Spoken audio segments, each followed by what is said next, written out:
బాగా గుర్తుపెట్టుకోండి. మనం ఆనందంగా ఉండడం అంటే మనల్ని మనం సంపూర్ణంగా ప్రేమించుకోవటం. మనల్ని మనం పూర్తి స్థాయిలో ఆనందంగా ఉంచుకోగలగాలి. చుట్టూరా ఎలాంటి పరిస్థితులున్నా, నా అన్న వాళ్ళు మారిపోయినా, ఎన్ని ఒడిదుడుకులొచ్చినా, కష్టాలు, సుఖాలు ఏవి వచ్చిపోతూ ఉన్నా కూడా మన ఆనంద స్థాయిలో ఎప్పుడూ మార్పు ఉండకూడదు. అలా ఎప్పుడూ జరగాలి అనంటే మనల్ని మనం పరిపూర్ణంగా సిద్ధం చేసుకోవాలి. ప్రతిదానికి కూడా పరిస్థితులు బట్టి, మనుషులను బట్టి, కాలమానాన్ని బట్టి ఉండకూడదు మన ఆనంద స్థాయి. మన లోతుల్లో మనల్ని మనం పూర్తి స్థాయిలో ప్రేమించుకొని, మనల్ని మనం దృఢంగా తయారు చేసుకోవాలి. మన వ్యక్తిత్వాన్ని పటిష్టంగా చేసుకోవాలి.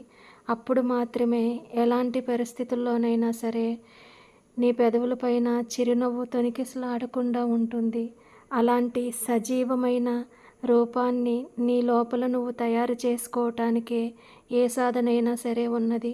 నిన్ను నువ్వు పరిపూర్ణంగా మలుచుకోలేనప్పుడు ఎదుటి వ్యక్తి ఇచ్చే ఆనందం నీకు గాలితుంపరలా అనిపిస్తుంది. అందుకే ప్రతి సెకండు నిన్ను నువ్వే గమనించుకో. ఏది నీకు ఆనందాన్ని ఇస్తుంది, ఏది నిన్ను పరిపూర్ణంగా ఆనంద పంచుల్లోకి తీసుకువెళుతుంది, జాగ్రత్తగా ఆలోచించొక్కసారి.